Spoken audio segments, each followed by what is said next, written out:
Good morning, welcome to morning analysis. This is Mahalakshmi. తొలిసారిగా Janasena Telangana assembly ఎన్నికల బరిలో నిలవబోతోంది. తెలంగాణ అసెంబ్లీ ఎన్నికల నేపథ్యంలో బీజేపీ జనసేన పొత్తు ఆసక్తికరంగా మారింది. అనేక సుదీర్ఘ చర్చల అనంతరం బీజేపీ జనసేనల మధ్య పొత్తు కుదిరినట్టుగా తెలుస్తోంది. పొత్తులో భాగంగా జనసేనకు 11 స్థానాలు కేటాయించింది బీజేపీ. దీంతో పోటీ చేసే అభ్యర్థుల లిస్టును పవన్ కళ్యాణ్, నాదెండ్ల మనోహర్ ఫైనల్ చేసినట్టుగా తెలుస్తోంది. ఇక మరోవైపు కొండా విశ్వేశ్వరరెడ్డి ఒత్తిడి ఫలించింది. శేర్లింగంపల్లి సీటును పొత్తు నుంచి మినహాయించింది బీజేపీ. శేర్లింగంపల్లి బీజేపీ అభ్యర్థిగా రవికుమార్ యాదవ్ ను బీజేపీ ప్రకటించే అవకాశాలు కనిపిస్తున్నాయి. గ్రేటర్లో కుకట్పల్లితో పాటు మల్కాజ్గిరి, నాంపల్లి సీటును జనసేనకు కేటాయించే అవకాశాలు కనిపిస్తున్నాయి. ఇక తెలంగాణ అసెంబ్లీ ఎన్నికల్లో జనసేన అధినేత పవన్ కళ్యాణ్ ప్రచారం చేయనున్నారు. రైట్, ఇక ఇవాళ మార్నింగ్ అనాలిసిస్ లో మనతో పాటు పార్టిసిపేట్ చేస్తూ ఉన్నారు రోహిత్ గారు బీజేపీ నుంచి, అదేవిధంగా నాగేంద్ర గారు జనసేన నుంచి, కళ్యాణ్ గారు అనలిస్ట్. గుడ్ మార్నింగ్ అండి, welcome to morning analysis. Right, మొదటిగా జనసేనతో స్టార్ట్ చేద్దాం. ఎన్నికల్లో బరిలో దిగుతోంది. పార్టీ పెట్టి ఇన్నేళ్ళైనా పోటాపోటీగా దిగడం అంటే ఏపీలోనే ఇప్పుడు వరకు ప్రయత్నం చేసింది, కానీ తెలంగాణలో మన సత్తా ఏంటో నిరూపించుకోవడానికి ఒక సదవకాశాన్ని అయితే దక్కించుకున్నట్టు కనిపిస్తోంది. నాగేంద్ర గారు చెప్పండి, పోటీకి సంబంధించి చాలా క్లిష్ట పరిస్థితులు, అంటే తెలంగాణలో ఈసారి సిచ్యువేషన్ ఎలా ఉంటుంది అని ఎవరు ఎక్స్పెక్ట్ చేయలేని స్థితిలో ఉంది. పోటీ ప్రధానంగా బీఆర్ఎస్ అధికార పార్టీ మధ్యన, విపక్షాలైన బీజేపీకి సంబంధించి ఇప్పుడు మీరు యాడ్ అయ్యారు కాబట్టి ఇది కూడా ఒక ప్రభావం చూపిస్తుందా లేదా అనేది చూడాలి. కానీ కాంగ్రెస్ చాలా గట్టి పోటీనిస్తుందనే మాట విశ్లేషకుల నుంచి వినిపిస్తోంది. రైట్, ఇక మీరు ఎలాంటి పంథాతో ప్రచారాన్ని తీసుకెళ్లబోతున్నారు? అట్ ద సేమ్ టైం విజయావకాశాలకు సంబంధించి మీకున్న హోప్ ఏంటి తెలంగాణలో? నమస్కారం అండి. ఏదైతే కొన్ని రోజులుగా డిస్కషన్ జరుగుతుందో జనసేన పార్టీకి సంబంధించి, జనసేన పార్టీ తెలంగాణ రాష్ట్రంలో పోటీ చేస్తుందా లేదా, ఈసారి కూడా బీజేపీకి మద్దతు ఇస్తుందా అనే ఒక డిస్కషన్ అనేది చాలా ప్రజల్లో కూడా, న్యూస్ ఛానల్స్ లో కూడా మనం చూడడం జరిగింది. కానీ వీటన్నిటి కూడా మొన్న జరిగిన కిషన్ రెడ్డి గారు, అదేవిధంగా పవన్ కళ్యాణ్ గారి యొక్క భేటీతో దానికి సంబంధించి ఒక క్లారిటీ అనేది ప్రజలందరికీ రావడం జరుగుతుంది. ఈసారి తెలంగాణ రాష్ట్రంలో జనసేన పార్టీ బీజేపీతో కలిసి పొత్తులో భాగంగా ఎలక్షన్స్ లోకి అనేవి వెళ్ళటం జరుగుతుంది.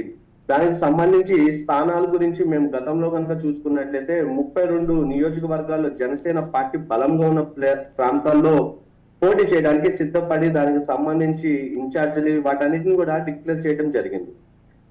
సో మనం ఎప్పుడు కూడా జనసేన పార్టీ ఇన్ని సంవత్సరాలు పెట్టిన తర్వాత కూడా ఎలక్షన్ లో పోటీ చేద్దాము అనుకున్న సమయంలో చివరికి ఏమవుతుందంటే కొన్ని రాజకీయ సమీకరణాలకు ఉద్దేశించి పోటీ నుంచి తప్పుకొని, గతంలో కనుక మనం చూసుకున్నట్లయితే కార్పొరేట్ ఎలక్షన్స్ లో కూడా మనం బీజేపీ పార్టీకి మన యొక్క మద్దతు అనేది తెలియచేయడం జరిగింది. ఈసారి ఆ విధంగా కాదు, తెలంగాణ రాష్ట్రంలో బలమైన ఓట్ బ్యాంకింగ్ అనేది జనసేన పార్టీకి ఉన్నదన్నమాట. జనసేన పార్టీలో కార్యకర్తలు ఉన్నారు, అదే విధంగా ఓటర్లు ఉన్నారు. అటువంటి సందర్భంలో మనం బలంగా నిలబడిన ప్లేస్ లో మనం ఎందుకు పోటీ చేయకూడదు అనే ఒక సంకేతాన్ని మేము మా అధ్యక్షులు పవన్ కళ్యాణ్ గారి దృష్టికి తీసుకెళ్ళడం జరిగింది. ఆ విధంగా ఆలోచించిన తర్వాత కూడా ఆయన కూడా అన్ని ఆలోచించుకొని బలంగా 32 ప్రదేశాల్లో ఉన్నాము, మనం దానికి ఎలక్షన్స్ కు పోటీ చేద్దామని మొదటి లిస్ట్ ఇవ్వడం జరిగింది.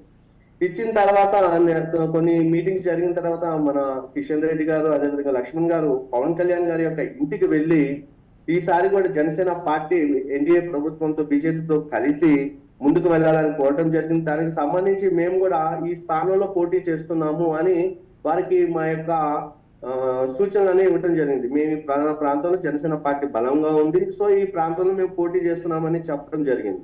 సో అవి కూడా ఆలోచించి వాళ్ళందరూ కూడా జనసేన పార్టీ ఈసారి తెలంగాణ రాష్ట్రంలో పోటీ చేయాలని బీజేపీ అధిష్టానం కూడా నిర్ణయించి ఆ పొత్తులో భాగంగా జనసేన పార్టీకి కొన్ని సీట్లని కేటాయించడం జరుగుతుంది అనమాట. సో ఈ సీట్లను కేటాయించిన విధానాన్ని బట్టి ఈసారి జనసేన పార్టీ బలంగా తెలంగాణ రాష్ట్రంలో పోటీ చేస్తుంది. రానున్నది తెలంగాణ రాష్ట్రంలో ఈ ఎన్డీఏ ప్రభుత్వం అనేది ప్రజలందరూ కూడా తెలుస్తుందన్నమాట. ఎందుకంటే ప్రస్తుతం మనం చూసుకుంటే గత 10 సంవత్సరాల నుంచి టిఆర్ఎస్ ప్రభుత్వం చేసినటువంటి అభివృద్ధి కేవలం మాటలకే ఉంది, కానీ చూపుల్లో కాక ఎక్కడ కూడా కనిపించడం లేదు. అన్ని విషయాల్లో కూడా ప్రజలు నేడు ఎడ్యుకేట్ అయ్యారు. వాళ్ళకి వాస్తవాలు తెలుస్తున్నాయి, ఎక్కడ ఏం జరుగుతుంది ఏంటి అనేది తెలుస్తుంది. కాబట్టి ఈసారి ఎన్డీఏ ప్రభుత్వంతో కలిసి జనసేన పార్టీ అనేది పోటీ చేస్తుంది. బలమైన ఒక రాజకీయ మార్పు అనేది జరగడం కూడా మనం చూస్తాం. ఎందుకంటే రేపు 7వ తారీఖున ఈ ఎల్బీ స్టేడియంలో జరుగుతున్నటువంటి సభకు ఇటు నరేంద్ర మోడీ గారు, ఇటు పవన్ కళ్యాణ్ గారు ఇద్దరు ఒకటే వేదిక మీద ఉండి మాట్లాడబోతున్నారు. కాబట్టి ఆ ఒక్క మీటింగ్ జరిగిన తర్వాత ఈ యొక్క తెలుగు రాష్ట్రాల్లో, ముఖ్యంగా తెలంగాణ రాష్ట్రంలో ఒక బలమైన మార్పు అనేది జరగడం జరుగుతున్నాం. రైట్ అండి. రోహిత్ గారు మీరు చెప్పండి, బీజేపీ నేతలు జనసేనకి సీట్లు కేటాయించడంతో కొంత అసంతృప్తితో ఏమన్నా ఉన్నారా? కొంతమంది యువమోర్చా నాయకులు కూడా పార్టీ నుంచి తప్పుకున్నట్టుగా తెలుస్తోంది. సో దీనిపైన మీ విశ్లేషణ ఏంటి? మహాలక్ష్మి గారు నమస్కారం అండి. ఎస్, ఈరోజు బీజేపీ జనసేన పొత్తుతో మరి రానున్న తెలంగాణ అసెంబ్లీ ఎన్నికలలో కలిసి ముందుకెళ్ళాలి అనేది మరి హైకమాండ్ ఆలోచించడం జరిగింది. అలాగే రాబోయే ఏదైతే ఎలక్షన్లు ఉన్నాయో తెలంగాణలో తప్పకుండా భారతీయ జనతా పార్టీ జనసేనతో కూడుకున్న ఒక కూటమి తప్పకుండా అధికారం ఏర్పాటు చేయబోతుంది. అది తప్పు. మరోవైపు చూసుకుంటే మీరు అన్నట్టుగా బీజేపీలో అసంతృప్తి ఏర్పడిందా అని అడుగుతున్నారు. బీజేపీలో అసంతృప్తి ఏం లేదండి. సహజం, అసంతృప్తి రావడం అనేది ఒక సహజమైన విషయము. ఎందుకంటే చాలా మంది కూడా, ప్రతి ఒక్కరు కూడా ఆ యొక్క స్థానాలలో సీట్లు ఆశిస్తూ ఉంటారు. కానీ ఏదైతే పొత్తు వల్ల కొన్ని సీట్లు మరి జనసేన కేటాయించడము, దానివల్ల అసంతృప్తి రావడం సహజం. కానీ తప్పకుండా పార్టీ నాయకులు, పార్టీ సిద్ధాంతంతో పనిచేసే నాయకులు ప్రతి ఒక్కరు కూడా తప్పకుండా మరి ఏ యొక్క అభ్యర్థిని నియోజకవర్గంలో నిలబెట్టినా తప్పకుండా భారతీయ జనతా పార్టీ అధికారంలోకి తీసుకొచ్చే ప్రయత్నం చేస్తారు తప్పితే ఎలాంటి అసంతృప్తులు కూడా వ్యక్తం చేసే పరిస్థితి ఉండదు అనేసి. రైట్ అండి. రోహిత్ గారు, కళ్యాణ్ గారు మీరు చెప్పండి, తెలంగాణలో పరిస్థితికి సంబంధించి ఇప్పటికే బీఆర్ఎస్ ని ఢీకొట్టేందుకు కాంగ్రెస్ చాలా జోష్ మీద ప్రచారం చేస్తోంది. వ్యక్తిగత విమర్శల దగ్గర నుంచి కూడా ఈ ప్రచారం అనేది రోజు కొనసాగుతూనే ఉంది. కానీ రైట్, ఇప్పుడు బీజేపీ తీసుకున్న ఏ నిర్ణయం వల్ల ఎలాంటి ఎఫెక్టివ్ ఉండే అవకాశం ఉందంటారు? దీనిపై మీ అనాలిసిస్ ఏంటి? మహాలక్ష్మి గారు, ముందుగా మీకు, రాజు టీవీ ప్రేక్షకులకి, అలాగే రాజు ప్రేక్షకులకి, అలాగే ప్యానల్లో పాల్గొన్న మిత్రులు రోహిత్ గారికి, నాగేంద్ర గారికి అందరికీ గుడ్ మార్నింగ్ అండి. విషయంలో కనుక వస్తే, తెలంగాణలో గత 2-3 సంవత్సరాల క్రితం జిహెచ్ఎంసీ ఎలక్షన్స్ అప్పుడు కానీ, లేకపోతే దుబ్బాక ఉప ఎన్నికలప్పుడు కానీ, లేకపోతే తర్వాత జరిగిన మునుగోడు ఎన్నికలప్పుడు కానీ వాతావరణం ఎలా ఉందంటే, అప్పటి వరకు వాతావరణం ఎలా ఉంది అంటే, ఇక్కడ రాష్ట్రంలో అధికారంలో ఉన్న అప్పుడు ఆ రోజుల్లో తెలంగాణ రాష్ట్రానికి, కేంద్రంలో అధికారంలో ఉన్న భారతీయ జనతా పార్టీ, లేకపోతే తెలంగాణను ఇచ్చిన పార్టీగా ఉన్న కాంగ్రెస్ పార్టీ మధ్య త్రిముఖ పోటీ జరుగుతుంది అనే వాతావరణం కొంచెం కనపడింది. ఒకనొక దశలో అయితే 2 చోట్ల అధికారంలో, రాష్ట్రంలో కేంద్రంలో అధికారంలో ఉన్న తెరాస భాజపా మధ్య ఉన్న పోటీతో ఉన్న డి అంటే ఢీ కొనే పరిస్థితిలో, ఒకనొక సిచ్యువేషన్ లో కాంగ్రెస్ కూడా కొంచెం వెనక్కి వెళ్ళినట్లే అనిపించింది. అయితే గత కొద్ది నెలల క్రితం అప్పటి వరకు తెరాస ప్రభుత్వం మీద, పార్టీ మీద దూకుడుగా పోరాటం చేస్తున్న బండి సంజయ్ గారిని అధ్యక్ష పదవి నుంచి తొలగించి అధ్యక్ష పదవి మార్పు జరిగిన దరిమిలా అనూహ్యంగా అప్పటి వరకు లిక్కర్ స్కామ్ లో దర్యాప్తుల విషయంలో కూడా వెనుకడుగు పడింది అన్న విషయం ప్రజల్లోకి బాగా వెళ్ళిపోయి, అనూహ్యంగా ఇక్కడ ఏమైందంటే, ఇక్కడ ప్రజల్లోకి ఎలా సెంటర్స్ వెళ్ళిపోయినాయి అంటే, కేంద్రంలో అధికారంలో ఉన్న భారతీయ జనతా పార్టీ ఇక్కడ రాష్ట్రంలో తెరాసాని బారాసాగా మార్చిన పార్టీ 2 ఒకటే అనే విషయం ప్రజల్లోకి బలంగా వెళ్ళటం వల్ల బారాసా ఒక అడుగు వెనకపడినట్లు అనిపించింది. అదే సమయంలో కర్ణాటక ఎన్నికల్లో కాంగ్రెస్ అధికారంలో రావటం, కాంగ్రెస్ అనూహ్యంగా పుంజుకోవటం, ఇప్పుడు వచ్చే వాతావరణం వచ్చరికి ఏమైందంటే, ఇప్పుడు ఓకే బారాసా జనసేన పొత్తుతో మొదటిసారిగా అఫీషియల్ గా పొత్తుతో సీట్లు పంచుకుని మరి పోటీలో దిగుతున్న దరిమిలా భాజపా కూడా పోటీలో వస్తుంది అనిపిస్తున్నాయి కానీ క్షేత్రస్థాయి వాతావరణం చూస్తుంటే పోటీ ప్రధానంగా భారతీయ జనతా భారత రాష్ట్ర సమితి కాంగ్రెస్ మధ్య పోటీ ఎక్కువగా ప్రధానంగా ఉందని చెప్పి వాతావరణం క్లియర్ కనపడుతుంది. ఎందుకంటే మిత్రులు రోహిత్ గారు అంగీకరించకపోవచ్చు, కానీ వాతావరణం కనుక చూసుకుంటే వలసలు, పార్టీలోంచి వలసలు అంటే భారతీయ జనతా పార్టీ నుంచే రాజగోపాల్ రెడ్డి గారి నాయకులు పార్టీలోకి వచ్చి 2 నెలలు 3 నెలలు కూడా ఉండకుండా పార్టీ ఇప్పుడు మారుతా మేము బారాసా పార్టీని సమర్థవంతంగా ఢీకొట్టలేకపోతున్నాం, బారాసా పార్టీని ఓడించాలంటే కాంగ్రెస్ మాత్రమే సాధ్యం అవుతుందనే స్టేట్మెంట్ ఇచ్చి మరీ పార్టీలు మారటం, ఇవి ఎన్ని వాతావరణం చూస్తుంటే క్లియర్ కట్ గా మనకు అనిపిస్తుంది. ఈ భాజపా బారాసా ఒకటే అని చెప్పి ప్రజల్లో నమ్మటమే కాదు, నాయకుల్లో కూడా అదే రకమైన సొంత పార్టీ అయిన భాజపా నాయకుల్లో కూడా అదే రకమైన వాతావరణం ఉందేమో అనిపిస్తుంది మేడం. అలాగే జనసేన విషయం తీసుకుంటే కనుక జనసేన ఒక రకంగా చెప్పాలి అంటే మొట్టమొదటిసారిగా తెలంగాణ ఎలక్షన్ లో అధికారికంగా పోటీ చేస్తున్నట్టు నిన్నే మనం ఈ భాజపాతో పొత్తుతో వెళ్తున్నట్టు మనకు కుదిరింది. ఇది ఒక రకంగా చెప్పాలి అంటే ఇక్కడ కొంచెం కన్ఫ్యూజన్ మొదలైంది మేడం. ఒక రకంగా చెప్పాలంటే జనసేన తెలంగాణలో తమ బలాన్ని నిరూపించుకోవడం కోసమో లేకపోతే భాజపా వల్ల ఒత్తిడి వల్ల మొత్తానికి ఒక రకంగా హై రిస్క్ చేసిందని అని చెప్పొచ్చు మేడం. ఎందుకంటే ఇంకొక 4-5 నెలల్లో ఆంధ్రప్రదేశ్ రాష్ట్రంలో ఎన్నికలు ఉన్నాయి. ఖచ్చితంగా తెలంగాణ రాష్ట్రంలో ఎన్నికలు, దాని పరిణామాలు, దాని యొక్క ఫలితాలు ఆంధ్రప్రదేశ్ రాష్ట్రంలో కనిపిస్తాయి. ఆంధ్రప్రదేశ్ రాష్ట్రంలో జనసేన తెలుగుదేశం పార్టీ పొత్తుతో వెళ్తాను అని చెప్పి ఇప్పటికే అనౌన్స్ చేసింది. ఈ సీట్లు సర్దుబాటు చేసుకోవాలి. ఈ క్రమంలో అక్కడ కనుక ఫలితాలు ఆశాజనకంగా తెచ్చుకోవాల్సిన ఆవశ్యకత తప్పనిసరి పరిస్థితి జనసేన మీద పడింది. ఎందుకంటే ఆ ఫలితాల ఆధారంగానే రేపొద్దున ఇక్కడ ఆ ప్రభావం క్లియర్ గా ఇక్కడ ఎన్నికల్లో కూడా ఉంటుంది. కాబట్టి అక్కడ మెరుగైన ఫలితాలు తెచ్చుకోవాల్సిన అవసరం, సీట్లు గెలవటం కనీసం మెరుగైన ఓట్లు తెచ్చుకోవాల్సిన రిస్క్ అయితే ఇప్పుడు జనసేన మీద ఉంది. ఆ రిస్క్ తీసుకోవడానికి జనసేన కూడా రెడీ అయినట్లుంది. చూద్దాం రాబోయే 4 రోజుల్లో ఏం జరుగుతుందో చూద్దాం మేడం.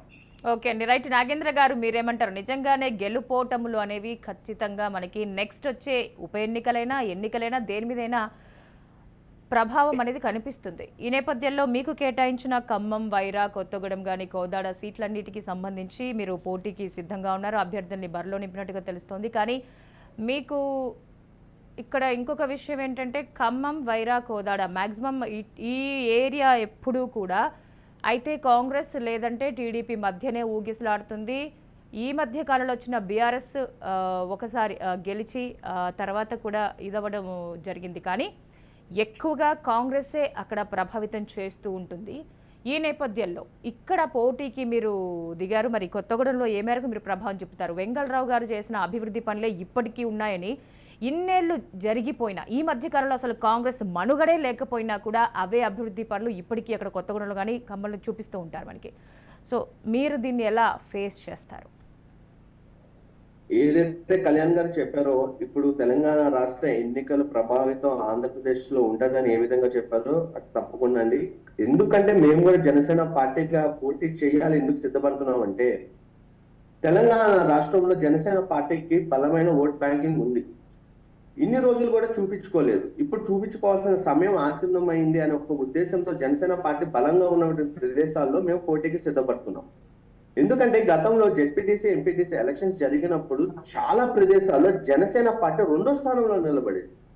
ఇది కూడా గుర్తించుకోవాలి. ఎందుకంటే జనసేన పార్టీ అనేది గతంలో పోటీ చేసిన ప్రదేశాల్లో కూడా బలంగా 2వ స్థానంలో నిలబడ్డ ప్రాంతాలు కూడా తెలంగాణ రాష్ట్రంలో ఉన్నాయి. ఇవన్నీ కూడా క్యాలిక్యులేషన్స్ అన్ని కూడా రాష్ట్ర అధిష్టానం దగ్గర ఉంది. కాబట్టి ఈసారి తప్పకుండా మనం బలం ఉన్న ప్రదేశాలు మనం నిలబడాలని జనసేన పార్టీ పోటీ చేస్తుంది. మీరు ఏదైతే చెప్పారో వైరా గాని, ఖమ్మం గాని, కొత్తగూడెం గాని ఈ ప్రదేశాల్లో చూసుకున్నట్లయితే గత కొన్ని సంవత్సరాల నుంచి అక్కడ జనసేన పార్టీ కార్యకర్తలు గాని, ఇన్ఛార్జీలు గాని బలంగా లోకల్లో ప్రతి ఒక్క కుటుంబంతో కలిసిపోయి తిరుగుతున్నారు. అక్కడ మనకి మీడియా అనేది కవరేజ్ అనేది జనసేన పార్టీకి తక్కువగా ఇస్తాను అనేది ఏ విధంగా వాస్తవం. కాబట్టి మీడియా కవరేజ్ అనేది లేకపోవడం వల్ల ప్రజలకి, చూసే వాళ్ళకి ఈ విషయాలు అనేవి తెలియటం లేదు. కానీ వైరాలో జనసేన పార్టీకి బలమైన క్యాడర్ ఉంది. అదేవిధంగా కొత్తగూడెంలో కూడా అక్కడ మా యొక్క ఇన్ఛార్జ్ వేముల కార్తిక్ అనే వ్యక్తి ప్రతిరోజు జనంలో తిరుగుతూ జనసేన పార్టీ సిద్ధాంతాలని, జనసేన పార్టీ ఆశయాలను ప్రజలకు తెలియజేస్తూ మంచి ఆదరణ పొందారనమాట. ఇప్పుడు మన దగ్గర బలంగా ఓట్ బ్యాంకింగ్ ఉంది కాబట్టి ఆ ప్రదేశాల్లో మనం నిజంగా పోటీ చేస్తే మనం గెలిచే అవకాశాలు ఉన్నాయి అనుకునే విధానంతోనే మేము ఈ ఎలక్షన్స్ లోకి వెళ్ళడం జరుగుతుంది. మీరు అన్నారు మేడం, బీజేపీలో అసమ్మతి నడుస్తుంది అనే విషయం, దాని గురించి ఒక మాట చెప్తాను నేను.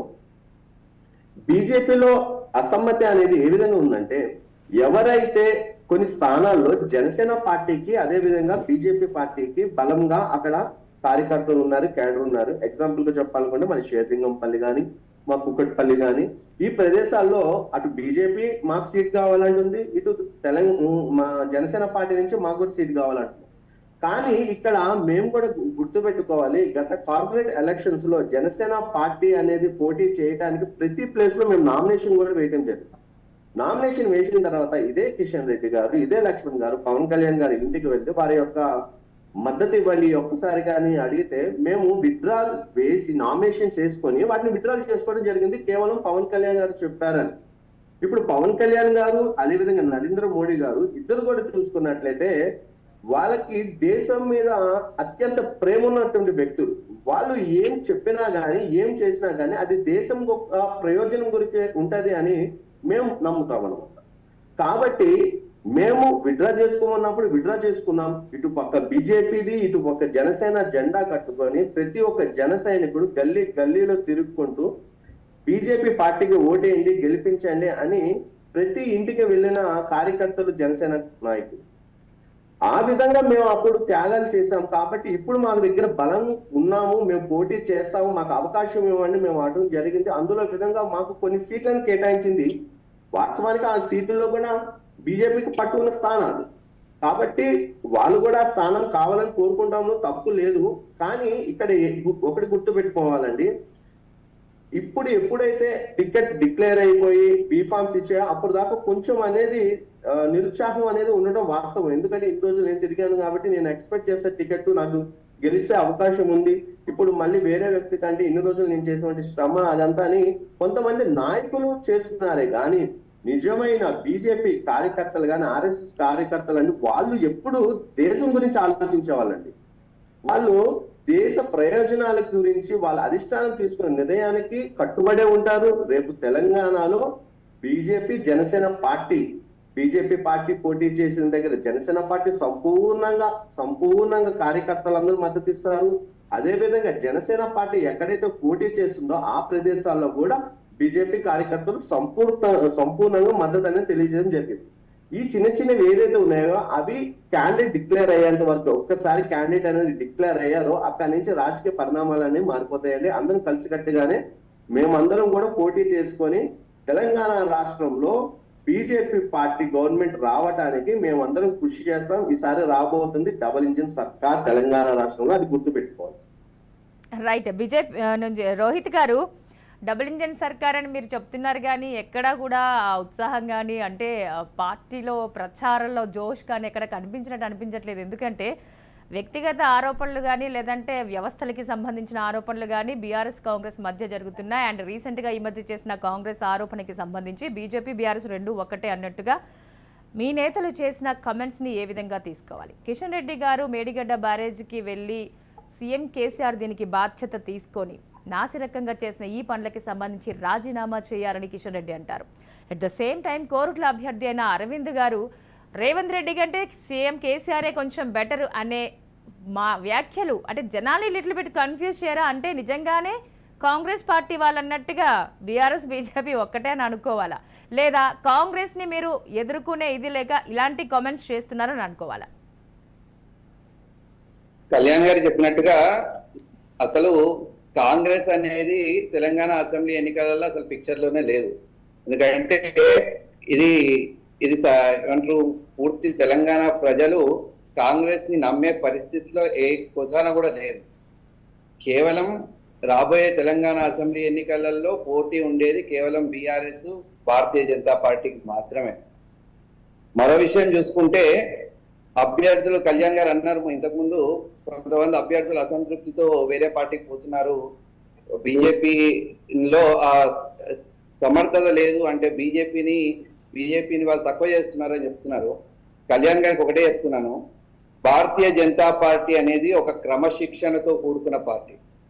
ఈరోజు భారతీయ జనతా పార్టీలో మొదటి నుంచి ఉన్న కార్యకర్తలు ఎవరు కూడా పార్టీ మారే పరిస్థితి ఉండదు, పార్టీ మారరు. ఎవరైతే కొత్తగా వచ్చారో వాళ్లకు ఈ యొక్క మన యొక్క క్రమశిక్షణ నచ్చక వాళ్ళు వేరే పార్టీకి పోతారు తప్పితే భారతీయ జనతా పార్టీలో మొదటి నుంచి ఉన్న నాయకులు ఎవరైతే ఉన్నారో, మొదటి నుంచి కార్యకర్తలు ఎవరైతే ఉన్నారో, ఏ కార్యకర్త కూడా ఏ నాయకుడు కూడా మరి పార్టీ మారే పరిస్థితి ఉండదు. ఎందుకంటే ఇదొక క్రమశిక్షణతో కూడుకున్న పార్టీ. ఈ రోజు కొత్తగా వస్తారు వేరే పార్టీ నుంచి, వాళ్లకు ఈ యొక్క క్రమశిక్షణ అలవాటు ఉండదు. ఈ రోజు కాంగ్రెస్ నుంచి వచ్చిన నాయకులు కానివ్వండి, బీఆర్ఎస్ నుంచి వచ్చిన నాయకులకు కానివ్వండి, ఈ క్రమశిక్షణ అనేది అలవాటు లేక వాళ్ళు ఇమడలేకపోతారు కాబట్టి పార్టీ మారే పరిస్థితులు ఉన్నాయి తప్పితే ఈ రోజు భారతీయ జనతా పార్టీ 100% ఈ రోజు రేపు పొద్దున్న జరిగే తెలంగాణ అసెంబ్లీ ఎన్నికలలో తప్పకుండా గవర్నమెంట్ ఫామ్ చేస్తాము. తప్పకుండా 80 పైన స్థానాలు మేము ఎక్స్పెక్ట్ చేస్తున్నాం. భారతీయ జనతా పార్టీ జనసేన కూటమి కలిసి తప్పకుండా రానున్న అసెంబ్లీ ఎన్నికలలో 100% మరి రాబోయే అసెంబ్లీ ఎన్నికలలో భారతీయ జనతా పార్టీ జనసేన తప్పకుండా మరి గవర్నమెంట్ ఫామ్ చేస్తుంది. రెండో విషయానికి చూసుకుంటే కనుక కాంగ్రెస్ ఇంతకుముందు మీరు చెప్పినట్టుగా కిషన్ రెడ్డి గారు తప్పకుండా కేసీఆర్ యొక్క దీని యొక్క బాధ్యత, మేడిగడ్డ ప్రాజెక్ట్ యొక్క బాధ్యత కేసీఆర్ తీసుకొని రాజీనామా చేయాలన్నారు. మరి అరవింద్ గారు ఒక మాట అన్నారు అని చెప్పారు. ఈరోజు తప్పకుండా చంద్రశేఖర్ రావు గారు మన సీఎం గారు తప్పకుండా ఈ యొక్క మేడిగడ్డ ప్రాజెక్టు 1000 కొన్ని లక్షల కోట్ల రూపాయలతోని అవినీతి జరిగింది అక్కడ. ఆ విషయం ప్రతి ఒక్క తెలంగాణ ప్రజానికానికి, యావత్ 4 కోట్ల తెలంగాణ ప్రజానికి కూడా తెలుసు. రాబోయే అసెంబ్లీ ఎన్నికలలో దానికి యొక్క సంబంధించి దాని యొక్క రిజల్ట్ ఎలా ఉంటుందో తప్పకుండా బీఆర్ఎస్ పార్టీ చూడబోతుంది. అదేవిధంగా మన కోరుట్ల నియోజకవర్గ పోటీదారు మన ఎంపీ అరవింద్ గారు మాటలో కాంగ్రెస్ కంటే బీఆర్ఎస్ చంద్రశేఖరరావు నయము రేవంత్ రెడ్డి అంటే ఎందుకు అంటే రేవంత్ రెడ్డి గవర్నమెంట్ లో లేకుండానే, రేవంత్ రెడ్డి గారు గవర్నమెంట్ లో లేకుండానే కొన్ని లక్షల కోట్ల అవినీతి ఆల్రెడీ చేసిన ఆరోపణలు, ఆల్రెడీ సిబిఐ ఎంక్వైరీలు, సిబిఐ దర్యాప్తులు, ఓటుకు నోటు కేసులో ప్రతి ఒక్క కేసులో ఈ రోజు ఇరుక్కొని ఉన్నారు. ఈ యొక్క కల్వకుంట్ల చంద్రశేఖరరావు గారు మన ముఖ్యమంత్రి గారు గవర్నమెంట్ కి వచ్చినాక కొన్ని లక్షల కోట్లు వాళ్ళ కుటుంబాస్తులు పెంచుకున్నారు. కాబట్టి ఆ యొక్క ఉద్దేశంలో అన్నారు తప్పితే ఈ రోజు తప్పకుండా కాంగ్రెస్ అనేది అసలు మాకు పోటీయే కాదు. ఈ రోజు తెలంగాణ అసెంబ్లీ ఎన్నికలలో కాంగ్రెస్ అనేది ఎలాంటి పోటీ లేదు. కేవలం ఇక్కడ జరిగే ఒక పోటీ కేవలం భారతీయ జనతా పార్టీ మరియు బీఆర్ఎస్ పార్టీకి తప్పితే ఈ రోజు కాంగ్రెస్ అనేది మన పిక్చర్ లోనే లేదు. అసలు తెలంగాణ అసెంబ్లీ ఎన్నికలలో వాళ్ళకి పిక్చర్ లోనే లేదు, వాళ్ళకి సీట్లు వచ్చే అవకాశం కూడా లేదు. ఆ విషయం రేవంత్ రెడ్డి గారికి కూడా తెలుసు. అందుకే ఈ రోజు రేవంత్ రెడ్డి గారు ఇవన్నీ కూడా స్టేట్మెంట్ ఇవ్వడం జరుగుతుంది. కానీ రోహిత్ గారు ఎందుకు ఇంకా ఇంత లేట్ చేసినారు? ఆల్రెడీ నోటిఫికేషన్స్ కూడా ఇది చేస్తున్న టైం వచ్చేసింది, ఎవరికి వారు నామినేషన్స్ వేసేస్తూనే ఉన్నారు. కానీ ఇంకా లిస్టులు ఫైనల్ చేసుకునే దగ్గరే బీజేపీ ఆగిపోయినట్టుగా తెలుస్తోంది. అంటే గెలిచినా ఓడినా పర్వాలేదు అన్న ఇదిలో మీరున్నారా, లేదా ఖచ్చితంగా విజయం కావాలి అని అనుకున్నప్పుడు మీ స్ట్రాటజీ మరోలా ఉండేది? బట్ ఇప్పటి వరకు అసలు మేనిఫెస్టో ఏంటని కానీ, ప్రజలకి ఏం చేస్తామని కానీ ఒక స్ట్రాంగ్ వాయిస్ అయితే వినిపించినట్టుగా అనిపించట్లేదు. భారతీయ జనతా పార్టీ ఈ రోజు బీఆర్ఎస్ ఒక మేనిఫెస్టో ఇచ్చింది. దానికి అసలు మేనిఫెస్టోని ఈ రోజు ప్రజలు నమ్మే పరిస్థితిలో కూడా లేరు. అట్లాని బీజేపీ మేనిఫెస్టో ఇయ్యదని చెప్పట్లేదు, కానీ ఈ రోజు మేనిఫెస్టోలను ప్రజలు నమ్మే పరిస్థితిలో లేరు. ఎందుకంటే బీఆర్ఎస్ కొన్ని వందల పాయింట్ మేనిఫెస్టోలో పెట్టింది, ఈ రోజు వరకు ఒక్క పాయింట్ కూడా దాని ఆచరణలో పెట్టలేదు. కాంగ్రెస్ గత ఎన్నికలలో 2014 కంటే ముందు జరిగిన ఎన్నికలలో మన ఆంధ్ర ఏపీ తెలంగాణ కంబైన్ ఉన్న సమయంలో జరిగిన ఎన్నికలలో కొన్ని వందల మేనిఫెస్టో రిలీజ్ చేసింది, ఏ రోజు కూడా మేనిఫెస్టో మీద పనిచేసిన దాఖలాలు కనబడలేదు.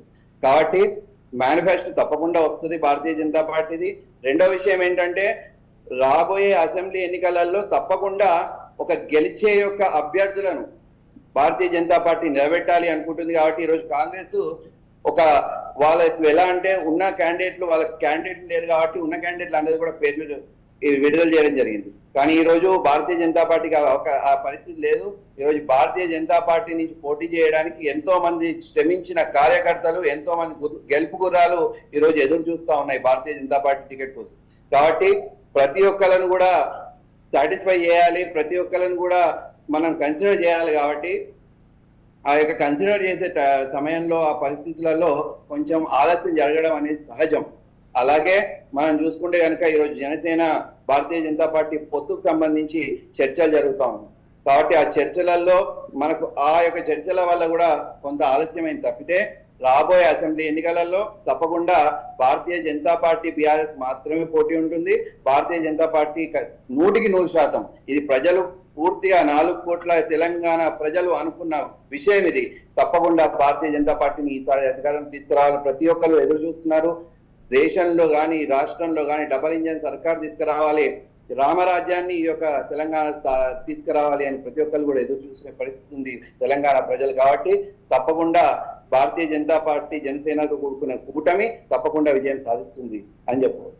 రైట్ రోహిత్ గారు. కళ్యాణ్ గారు మీరేమంటారు? ఒక మేనిఫెస్టో అనేది ఎంతవరకు జనాల మైండ్ని ప్రభావితం చేస్తుంది, ఓటు వేసే వరకు తీసుకొస్తుంది అంటారు, విజయాన్ని వారికి కట్టబెడుతుందంటారు? ఎందుకంటే ఇప్పటి వరకు చాలా మారాయి. అప్పటి నుంచి ఈనాటి వరకు ఓటు హక్కు వినియోగించుకునే పద్ధతిలో కానీ, ఎలక్షన్స్ నిర్వహించే పద్ధతిలో కానీ ప్రతిదీ మారుతూ వస్తుంది, అప్గ్రేడ్ అవుతూ వస్తుంది. జనాల మైండ్ సెట్ కూడా ఉచితాలకి కానీ లేదంటే మరేదో తాయిలాలకి కానీ లొంగి ఓటు వేసే పద్ధతి నుంచి ఎవరు ఉపయోగపడతారు అనే ఆలోచన శక్తికి కూడా ఓ మేరకి ప్రజలు వచ్చేసారు. కొంచెం ఒక వర్గం వారు ఇంకా అదే మూస ధోరణిలో మనకి ఏదైనా లాభం వస్తుందని ఆలోచించే కొంత ఇన్నోసెంట్ పీపుల్ ఉన్న నియోజకవర్గాల్లో ఇలాంటివి ఏమైనా ప్రభావితం చూపించవచ్చు. బట్ ఓవరాల్గా మీ అనాలిసిస్ ఏంటి? దీనిపై ఎలా చూపిస్తుంది అంటారు? అసలు ఈ మేనిఫెస్టోలు కానీ ఉచితాలు కానీ ఎంతవరకు అధికారాన్ని కట్టబెడతాయి? మేడం, ముందుగా రోహిత్ గారు చెప్పిన దాని మీద చిన్న క్లారిఫికేషన్ కొన్ని అడగదలిచాను మేడం. బేసికల్ గా రోహిత్ గారు ఏమన్నారంటే, మాకు అంటే బీజేపీకి భారతీయ బారాసాకి అంటే కేసీఆర్ టీం కి మాత్రమే పోటీ, కాంగ్రెస్ పోటీలో లేదు అన్నారు. కానీ గత కొంతకాలంగా ఎలక్షన్ నోటిఫికేషన్ వచ్చేసింది, ఆల్రెడీ నామినేషన్స్ కూడా మొదలైనవి. మీరు ఆల్రెడీ నేను రేట్ చేస్తున్న పాయింటే మీరే రేట్ చేశారు. ఇంతమటికి భాజపా పార్టీ మేనిఫెస్టో కూడా ఇవ్వలేకపోయింది. దానికి కూడా ఒక కారణం ఏంటంటే, మేనిఫెస్టో కమిటీకి చీఫ్ గా ఉన్న వివేక్ గారు పార్టీ మాత్రమేమో అనుకుంటున్నా. దానివల్ల ఆ ప్రచారానికి కారణం ఏంటనేది ఆయన లాస్ట్ మూమెంట్ లో పార్టీ మారి ఆయనే మేనిఫెస్టో కమిటీ చీఫ్ గా ఉన్నట్టు నాకు గుర్తు. మరి నేను ఒకళ్ళు రాంగ్ అయితే రోహిత్ గారు కరెక్ట్ చేయొచ్చు. నాకు గుర్తున్నంత వరకు ఆయనే మేనిఫెస్టో కమిటీకి చీఫ్ గా ఉన్నారు. ఆయన రీసెంట్ గా గత కొద్ది రోజుల క్రితం పార్టీ మారారు. ఇక పార్టీలు మారటం విషయం కనుక తీసుకుంటే దాని మీద నిజంగా మనం ఎంత తక్కువ మాట్లాడుకున్న అంత మంచిది. పర్టికులర్ గా కొంతమంది నాయకులు కనుక మనం చూసుకుంటే ఇక తిరగడానికి పార్టీలు కూడా ఏమీ లేవు, దాంట్లో మధ్య తిరుగుతూనే ఉంటారు. ఒకళ్ళే 5-6 సార్లు పార్టీ మారిన వాళ్ళు కూడా మనం గత కొంతకాలంగా పర్టికులర్ గా గత 10 ఏళ్లలో చాలా మంది చూసాం. ఇప్పుడు కూడా వాళ్ళలో ఏదో ఒకసారి మారటం, ఒకసారి అంటే ఒక రకంగా చెప్పాలంటే ఇంతకుముందు సిద్ధాంతపరంగా పార్టీలు నడిచేవి, సిద్ధాంతపరంగా నాయకులు కూడా పార్టీలు ఎన్నుకునేవాళ్ళు. ఆ సిద్ధాంతంగా ఎక్కడైనా విభేదించినప్పుడు లేకపోతే సిద్ధాంతపరమైన విభేదాలు వచ్చినప్పుడు వాళ్ళు పార్టీలు మారేవాళ్ళు. ఇప్పుడు ఏంటంటే ఈ సిద్ధాంతాలనే లేకుండా పోయినాయి. ఓన్లీ అధికారమే పరమావధి, అవకాశమే పరమావధి. అధికారంలో ఏ పార్టీ ఉంటే ఆ పార్టీ. ఇప్పుడు రేపొద్దున ఏ పార్టీ గెలిచినప్పటికీ కూడా ఆల్రెడీ చూసాం, గత 2 టర్మ్ లో తెలంగాణలో చూసాం మనం క్లియర్ కట్గా. ఏ పార్టీకి అప్పుడు మొదటిసారి 2014 తెలంగాణ ఏర్పడిన కొత్తలో బీజేపీ తెలుగుదేశం ఉమ్మడి పొత్తులో పోటీ చేసి ఆ 2 పార్టీలు సుమారుగా 20 సీట్లు గెలిచినాయి. కాంగ్రెస్ కు 30 సీట్లనే గెలిచింది సుమారుగా. అయితే అధికారంలో ఉన్న టీఆర్ఎస్ ఏం చేసిందంటే దీంట్లో నుంచి దాంట్లో నుంచి మొత్తం అందరినీ ఏం చేసుకుని ఆ 2 పార్టీలని ఖాళీ చేసేసింది. అలాగే 2019 తర్వాత కాంగ్రెస్ పార్టీ కూడా అదే పరిస్థితి వచ్చింది. ఆల్మోస్ట్ ఏదో ఒక 4-5 ఎమ్మెల్యేలు తప్పితే 30 పైగా గెలిచిన ఎమ్మెల్యేలు అందరినీ అధికార పార్టీలో చేసింది. రేపొద్దున కూడా అదే జరుగుతుంది. అది క్లియర్ కట్ గా జనాలకి ఒక అవగాహన వచ్చింది. అధికారంలో ఏ పార్టీ ఉంటే ఆ పార్టీలో ప్రతిపక్షాలను ఖాళీ చేసి జాయిన్ చేసుకోవడం అనేది ఒక కల్చరు. అంటే ఇంకో కొత్త కల్చర్ కూడా తెలంగాణలో స్టార్ట్ అయింది మేడం. వేరే పార్టీ నుంచి గెలిచిన వాళ్ళని కనీసం రాజీనామా చేయించకుండా పార్టీలో జాయిన్ చేసుకుని మంత్రులు చేసిన సందర్భం 2014లో చూసాం, 2019లో చూసాం. రేపు కూడా జరగదని గ్యారంటీ లేదు. ఇక వాటి గురించి మనం ఎంత తక్కువ మాట్లాడుకుంటే అంత మంచిది. ఎందుకంటే పార్టీలు ఇప్పుడు ఒక రకంగా చెప్పాలంటే రోజు వార్తలు ఫాలో అయ్యే వార్తల్లో ఉండే మీరు కానీ, మీడియాలో ఉన్న మీరు కానీ, లేకపోతే వార్తలు ఫాలో అయ్యే అలాంటి విశ్లేషణలు కానీ అసలు ఎవరే పార్టీలో ఉన్నారో గుర్తుపెట్టుకోవడం కష్టమైపోతుంది. ఎందుకంటే వీళ్ళు ఈ పార్టీలో ఉండాలనుకుంటున్నాం, మనం 4 రోజులు పోయేసరికి వాళ్ళు వేరే పార్టీలోకి మారిపోతున్నారు. కళ్యాణ్ గారు, ఇక్కడ నాకు ఇంకొక డౌట్ ఉంది. యాక్చువల్ గా మనకి అంటే ఒక నియోజకవర్గానికి సంబంధించి పార్టీ ఎక్కువగా ప్రభావం చూపిస్తుందా లేదా వ్యక్తిగత చరిష్మా ప్రభావం చూపిస్తుందా? ఎందుకంటే మీరు అన్నట్టుగా ఒక వ్యక్తి గెలిచిన తర్వాత పార్టీ మారుతున్నారు, రాజీనామా కూడా చేయట్లేదు, ఓకే ఇదొక విషయము. బట్ ఏదైనా ఇప్పుడు పోటీ చేయాలనుకున్నప్పుడు కొంతమందికి ఇప్పుడు కాంగ్రెస్లో కొన్ని చోట్ల అభ్యర్థులు పోటాపోటీగా ఉన్నారు, ఇంకొన్ని చోట్ల మనకు అసలు స్ట్రాంగ్గా ఎవరున్నారు అనేది తెలియట్లేదు. సో ఎవరైతే ఒక పార్టీలో అసంతృప్తులు ఉన్నారో వారు ఈ పార్టీకి వచ్చి పోటీ చేయటం అనేది ఎంతవరకు వర్కౌట్ అవుతుంది? అంటే ఇక్కడ ఈ పార్టీలో నువ్వు ఏ రకమైన ప్రభావం చూపించవు కాబట్టి నేను పక్కన పెట్టానని అధినేత చెప్తున్నప్పుడు అదే వ్యక్తిని ఇక్కడ మనకి తీసుకొచ్చినప్పుడు ఇక్కడ ఎంతవరకు తన చరిష్మా పనిచేస్తుందంటారు, విజయావకాశాలు వరిస్తాయంటారు? అసలు ఇది అంటే ఏ స్ట్రాటజీ ప్రకారం అంటే ఎత్తైనా మళ్ళీ ప్రజలు వ్యతిరేకిస్తున్నారంటే అదే బీఆర్ఎస్ వ్యక్తి ఇటు కాంగ్రెస్కి వచ్చారో లేదా ఇదే కాంగ్రెస్ వ్యక్తి ఇటు బీజేపీకి వచ్చిన వ్యక్తి అయితే ఒకరే పార్టీ పరంగానే మారుతున్నారు కానీ అక్కడ ఏం మారుతుంది అసలు? అంటే మేడం ఇక్కడ 2 ఉంటాయి మేడం. బేసికల్ గా సార్వత్రిక ఎన్నికల్లో, జనరల్ ఎన్నికల్లో అయితే మాత్రం జనరల్ గా పార్టీల ఎజెండానే జరుగుతుంది మేడం. ఎన్నికల ఫలితాలు వచ్చే వరకు, ఎన్నికల ఫలితాలు వచ్చినాక అధికారం ఎవరుంటే వాళ్ళే, ఇంకా ప్రతిపక్షాలు ఏమి ఉండవు. పరిస్థితి అట్లా ఉందన్నమాట. అయితే ఏంటంటే అలా అని వ్యక్తిగతంగా ఆయన నియోజకవర్గాల్లో గెలుపుకోవటమని కనీసం 10% అన్న ఆయా క్యాండిడేట్ల సామర్థ్యం, అన్ని రకాల సామర్థ్యాలు, అతని యొక్క విధి విధానాలు కనీసం 10% అన్నా ఆ గెలుపుకోవటం ప్రభావితం చేసే విధంగా ఉంటాయి. అట్లే మనం పూర్తిగా తీసిపారేయలేం. కాకపోతే సాధారణ ఎన్నికల్లో మెజారిటీ శాతం పార్టీ బేస్ చేసుకునే రాష్ట్ర వ్యాప్తంగా ఉన్న ప్రజల మూడుని బట్టే ఫలితాలు ఉంటాయి మేడం. ఇక్కడ వ్యక్తిగత చేసి వాళ్ళు జనరల్ ఎలక్షన్స్ లో పెద్దగా పనిచేయలేకపోవచ్చు, ఏదో స్థానిక ఎన్నికల్లోనూ లేకపోతే ఉప ఎన్నికల్లోనూ తప్పితే మెజారిటీ సీట్లలో పార్టీల యొక్క విధి విధానాల మీద, పార్టీల యొక్క ఆలోచనలకు అనుగుణంగానే, పార్టీల యొక్క స్టైల్ కి అనుగుణంగానే ఫలితాలు ఉంటాయి మేడం. ఇంకోటి కూడా చూశాను మేడం. ఇంకో విషయం కూడా గుర్తు చేశాను. అంటే యాక్చువల్గా ఈ రోజు చర్చకు సంబంధం లేకపోవచ్చు, ఈ రోజు హెడ్లైన్స్ లో నేను చూస్తే ఒక ఆశ్చర్యకరమైన విషయం నాకు పేపర్ లో కనబడింది. నిన్న ఖమ్మంలో జరిగిన ఎన్నికల ప్రచార సభలో ప్రస్తుత ముఖ్యమంత్రి కేసీఆర్ గారు ఒక స్టేట్మెంట్ ఇచ్చారు. రానున్న కాలం ప్రాంతీయ పార్టీలదే హావా, ప్రాంతీయ పార్టీలే రాష్ట్రాలకు రక్ష అన్నారు. ఈ విషయం తెలియగానే ఒక రకంగా నాకేమనిపించిందంటే నవ్వొచ్చింది. ఎందుకంటే నాకు తెలిసినంత వరకు తెలంగాణ రాష్ట్ర సమితిగా ఉన్న ఆయన పార్టీ బారాస రాష్ట్రం దేశం మొత్తం ఏ పోటీ చేస్తాం, దేశం మొత్తం కావాలి అని చెప్పి ఆయన తెలంగాణ రాష్ట్ర సమితి భారత రాష్ట్ర సమితిగా మార్చి దాదాపుగా 6 నెలల్లో సంవత్సరంలో కూడా కాలేకుండానే ప్రాంతీయ పార్టీలు అంటే నాకు తెలిసి ఇప్పుడు తెలంగాణలో 3 పార్టీలు ప్రాంతీయ పార్టీలు కాదు మేడం. ఆయన కూడా మేము జాతీయ పార్టీ, మేము దేశం మొత్తం పోటీ చేస్తాం అన్నారు. అఫ్ కోర్స్ పోటీ చేయట్లేదు అనుకునేది వేరే విషయం, కానీ ఆయన కొంతకాలం అడావిడి చేశారు. మేము మొత్తం ఈ చివరి నుంచి ఆ చివరి వరకు మేమే పోటీ చేస్తాం, తెలంగాణ అనే దేశానికి మోడలు అని చెప్పి పేరు కూడా మార్చారు. మనందరికీ తెలిసిన విషయం. రికార్డెడ్ గా ఆన్ రికార్డ్ తెలంగాణ రాష్ట్ర సమితికి ఎక్స్పైర్ అయిపోయింది అనుకున్నారో, మరేమో తెలంగాణ వాళ్ళకి ఎక్స్పైర్ అయిపోయింది అనుకున్నారో, రాష్ట్రం ఏర్పడి 10 ఏళ్ళు గడిచిన తరంలో తెలంగాణని తీసేసి భారతాన్ని తీసుకొచ్చి భారత రాష్ట్ర సమితి అని చేసి ఇప్పుడు భారతీయ పార్టీ మారిన తర్వాత ఈ రోజు ఆయన ప్రాంతీయ పార్టీలకే శ్రీరామ్ రక్ష అనటం ఒక రకంగా ఆశ్చర్యంతో పాటు ఆస్పదంగా కూడా అనిపించింది మేడం. ఎస్ కళ్యాణ్ గారు, రైట్. నాగేంద్ర గారు, ఇప్పుడు ఎక్కడెక్కడ పోటీ చేస్తున్నారో అక్కడ అన్ని స్థానాలకి, 11 స్థానాలకి సంబంధించి మీ అధినేత ప్రచారానికి తప్పకుండా వస్తారా? తప్పకుండా మేడం. ఇప్పుడు రానున్న ఒక రేపు కానీ ఈ రోజు కానీ మనకి క్యాండిడేట్స్ అనేవి డిక్లేర్ అయ్యే అవకాశం కనిపిస్తుంది. కాబట్టి ఒకసారి ఆ లిస్ట్ అనేది రిలీజ్ అయిన తర్వాత పవన్ కళ్యాణ్ గారు ఏదైతే ఆంధ్రప్రదేశ్ లో వారాహి మీద ఏ విధంగా అయితే ప్రచారం చేస్తున్నారో, తెలంగాణ రాష్ట్రంలో కూడా వారాహి అనేది రావడం జరుగుతుంది. ఆ వారాహి పైన మన పవన్ కళ్యాణ్ గారు తప్పకుండా ఈ పోటీ చేసే నియోజకవర్గాలు, అదే విధంగా బీజేపీ పార్టీ క్యాండిడేట్స్ పోటీ చేసే కొన్ని నియోజకవర్గాల్లో కూడా ఆయన వెళ్ళటం జరుగుతుంది అనమాట. కానీ ఒకటి ఆలోచించుకోవాలి మేడం, ఇప్పుడు మీరు ఏదైతే చెప్తున్నారో మేనిఫెస్టో అనేది ప్రజలకు ఇవ్వవలసినటువంటి హక్కులని, వాళ్ళకి రావాల్సిన వాటిని వాళ్ళకి ఇవ్వడానికి మేనిఫెస్టో అనేది ఏ విధంగా ఇప్పుడైతే అది సపోర్ట్ చేయాలనుకున్నాం. ఇప్పుడు మన ఎగ్జాంపుల్ చూసుకున్నట్లయితే బీఆర్ఎస్ ప్రభుత్వము 400కే గ్యాస్ సిలిండర్ ఇస్తానని వాళ్ళ మేనిఫెస్టోలో చెప్పడం జరిగింది. గత 10 సంవత్సరాల నుంచి వాళ్ళే ఉన్నారు. కానీ మరి అప్పుడు ఎందుకు ఇవ్వలేదు?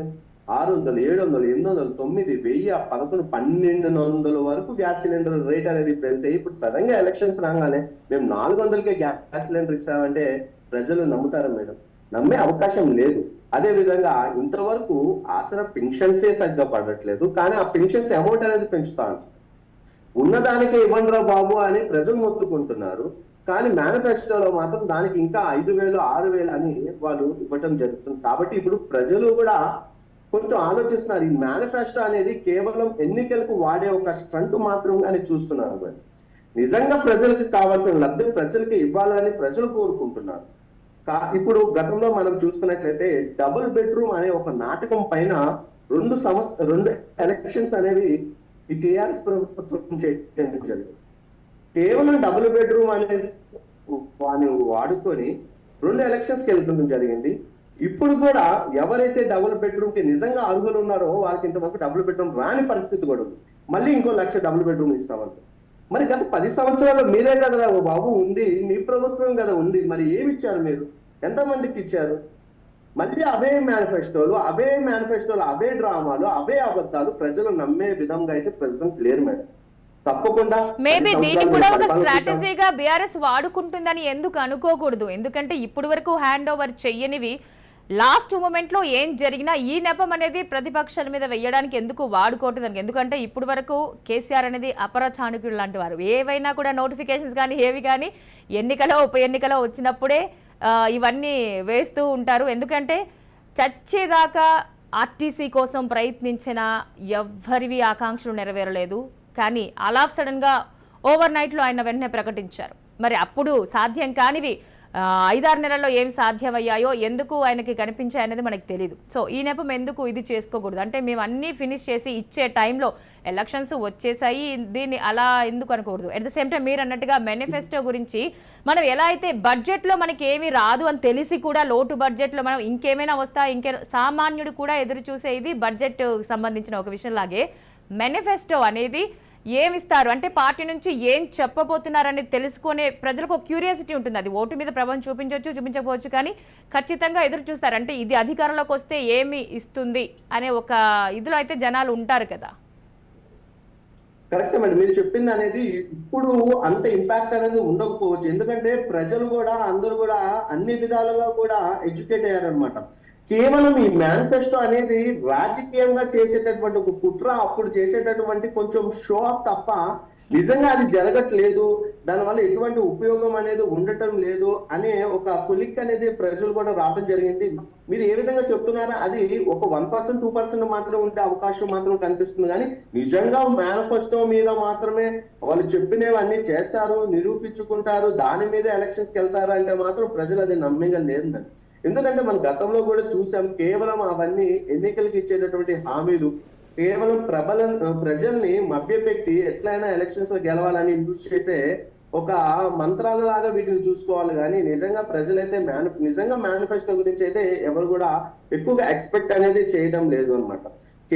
ఇది కేవలం ఒక రాజకీయంగా వాడే స్ట్రెంట్ మాత్రమే అని ప్రజలు కూడా అర్థమైపోయింది. కాబట్టి ప్రజలు ఏం చేస్తున్నారు, వాళ్ళకి కావాల్సిన మినిమం నెసెసరీస్ ఇవ్వవలసినటువంటి బాధ్యత ఈ యొక్క ప్రభుత్వాల పైన ఉంటుంది. కాబట్టి ఎవరైతే అటువంటి బాధ్యతలు ఇవ్వగలరో అనే ఒక భరోసా అనేది ప్రజలకు వస్తుందో తప్పకుండా ప్రజలందరూ వాళ్ళకే ఓటేయడం జరిగింది. గత 10 సంవత్సరాలు మన యొక్క పరిపాలన చూసాం, వీళ్ళు చేసిన అభివృద్ధి అనేది చూస్తున్నాం. ఏం అభివృద్ధి చేస్తున్నారు మేడం? ఎక్కడ కూడా కేవలం మన యొక్క మాదాపూర్, గచ్చిబౌలి ఫైనాన్షియల్ డిస్ట్రిక్ట్ లో 4 బ్రిడ్జిలు వేసేసి అక్కడ బిల్డింగ్లు కట్టేసి అదే అభివృద్ధి అంటే అభివృద్ధి అయిపోతుందా మేడం? ఇప్పుడు కూడా కరెంట్ రాని ప్రదేశాలు మన హైదరాబాద్ లోనే చాలా ప్రాంతాలు ఉన్నాయి. ఒక్క చుక్క వర్షం పడితే మన హైదరాబాద్ ప్రాంతంలో బోట్లు వేసుకుని వెళ్ళేటటువంటి అభివృద్ధి మేడం మనం చూసుకుంది. టిఆర్ఎస్ ప్రభుత్వం గెలిచిన తర్వాత మూసీ నది ప్రక్షాళన చేస్తా అంటున్నారు. ఒక్కసారి ఆ మూసీ నది బోర్డర్లోకి వెళ్తే ఎంత దుర్వాసన రావడం జరుగుతుంది. ఇక్కడిక్కడ తెలిసిపోతుంది వీళ్ళు చేసినటువంటి అభివృద్ధి. కేవలం ఫ్లైఓవర్లు వేసేసేసి 4 ఫైనాన్షియల్ డిస్ట్రిక్ట్ లో 4 బిల్డింగ్లు కట్టేసి ఆ వీడియోలు చూపించేసి ఇదే తెలంగాణ రాష్ట్ర ప్రభుత్వం చేసిన అభివృద్ధి అంటే ప్రజలు నమ్మే విధంగా లేరు. తప్పకుండా ఒక మార్పు 10 సంవత్సరాలు చూసాం, చాలు ఇంకా చాలు, ఒక కొత్త మార్పు అనేది రావాలని ప్రజలు కూడా కోరుకుంటున్నారు. కాబట్టి తప్పకుండా ఈసారి ఆ ప్రత్యామ్నాయ రాజకీయంలో ఈ బీఆర్ఎస్ పార్టీని ఓడించడానికి బీజేపీ జనసేన పొత్తు అనేతో ముందుకు వెళ్ళడం జరుగుతుంది. రైట్, మీరేవైతే ఫాల్ట్ చూసారో ఆ మార్పు మీరు తెస్తాము అని మాత్రం మీరు అంటున్నారు బీజేపీ జనసేన పొత్తులో. రైట్ అండి, థ్యాంక్ యూ సో మచ్ అండి. మార్నింగ్ అనాలిసిస్ లో మాతో పాటు పార్టిసిపేట్ చేసినందుకు నాగేంద్ర గారు అండ్ రోహిత్ గారు అండ్ కళ్యాణ్ గారు, థ్యాంక్ యూ సో మచ్ అండి. Thank you. రైట్ చూసారు కదా ఇప్పటి వరకు మార్నింగ్ అనాలిసిస్